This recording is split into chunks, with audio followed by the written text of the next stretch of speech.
Hey everybody, just wanted to do a video on my book collection I have. This, what you see here, is the complete 12-volume histories of Middle Earth, and all of these are the hardback editions. And I don't think that these aren't the first editions. The first editions are way more expensive, but I forget how much I spent on these, but I mean it was a good bit. I got them over a period of a couple of months, and but yeah, they're really good books. They're filled with, you know, how Middle Earth was developed, and Christopher Tolkien got a lot of his father's notes, put them all together, and made these books.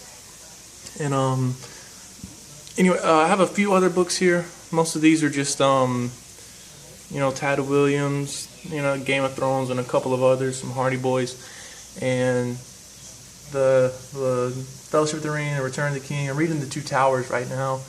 A lot of paperback editions, the Iliad and the Odyssey, the Lord of the Rings all together, and, you know, first edition Silmarillion and all that, Children of Hurin.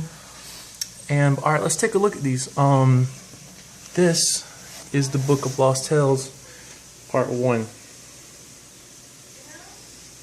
This one's really good to, you know, to break you into the histories and everything. And also another cool thing about this is you see the evolution of how names changed and what they mean. It's just so cool. Like, if you're a big Lord of the Rings fan, it's just really cool to see where these names came from. This is the Lays of Beleriand. This one has exactly what it says, the Lays of Beleriand, inside. The Lay of Leithian is about, I think it's like 4,000 lines long. It's really good. Shaping of Middle Earth, probably one of my favorites. Pretty much explains exactly what it says, the shaping of Middle Earth, how everything in, you know, after the Wars of Beleriand in the First Age. And it's got a lot of stuff to do with the First Age too. It's got the story of Dagorlad, which is when Melkor comes back. It's got like a little story about that in the end. And then you have the Lost Road and other writings. This one's very interesting. It's got a lot of neat stuff in that. And then basically these four white ones you see right here are the history of the evolution of the Lord of the Rings. And these were the original names of what Tolkien intended to call. The Fellowship of the Ring was intended to be called The Return of the Shadow, The Two Towers, The Treason of Isengard, and The Return of the King is pretty popular, that it was known to be The War of the Ring. But his publishers wanted it to be called The Return of the King. But Tolkien, he didn't like that too much, because he felt that the title of the book would give away, you know, the story of what was going to happen, the Return of Aragorn, which it did, but Tolkien pretty much had his hands tied with that. Return of the Shadow. This one starts off with the birthday party of Bilbo, and how I think there's like 3 different drafts of that chapter. And then you have the Treason of Isengard, and these are really cool. Like, I think the covers are awesome, and this actual illustration on the front was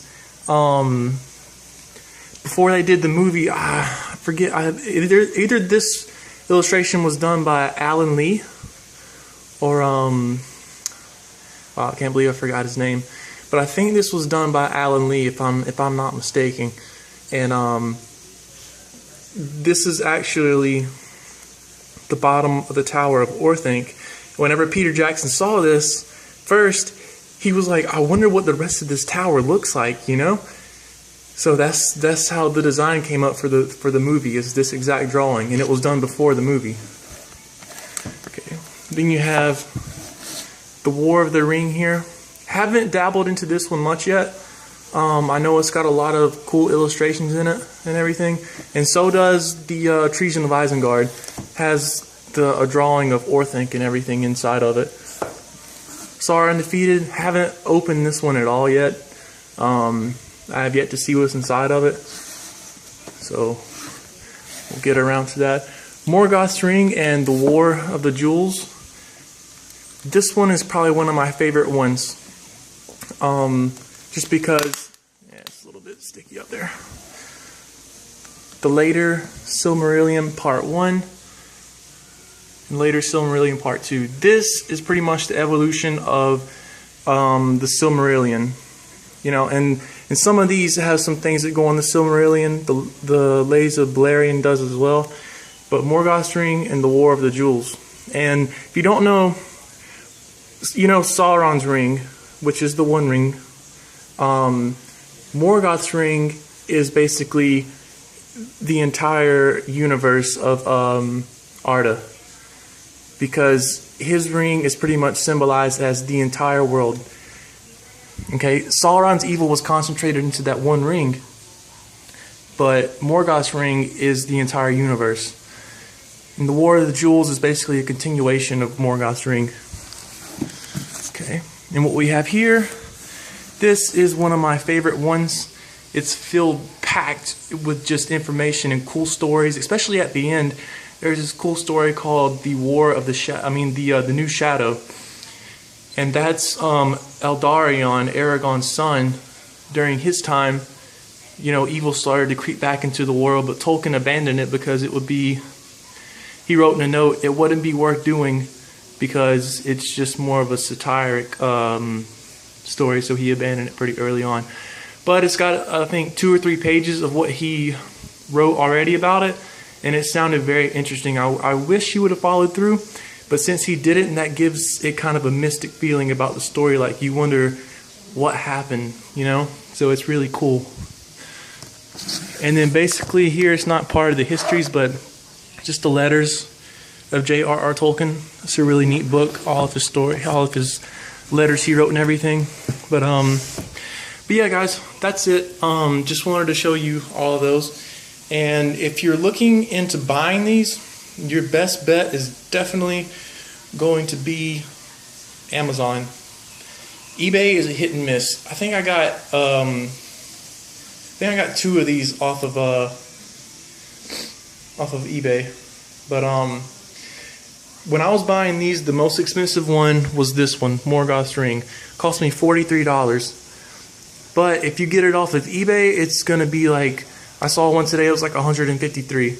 I mean, it might have been in pristine condition, but, you know, that's a lot of money to pay for a book. These two aren't too expensive. Lays of Beleriand, Shaping of Middle-earth, Lost Road are going to be kind of expensive. These ran about, you know, between $20 and $30. This was the most expensive one. These two are fairly easy to find. But if you're interested in, you know, Tolkien and how Middle-earth and his whole universe of Arda was created, you need to buy these. But if you're looking for a great story to read with cliffhangers, these probably aren't for you, because these are basically just the creation process, notes put together and stuff. So, but they are worth reading if you're a true Tolkien fan. Alright guys, thanks for watching. Bye.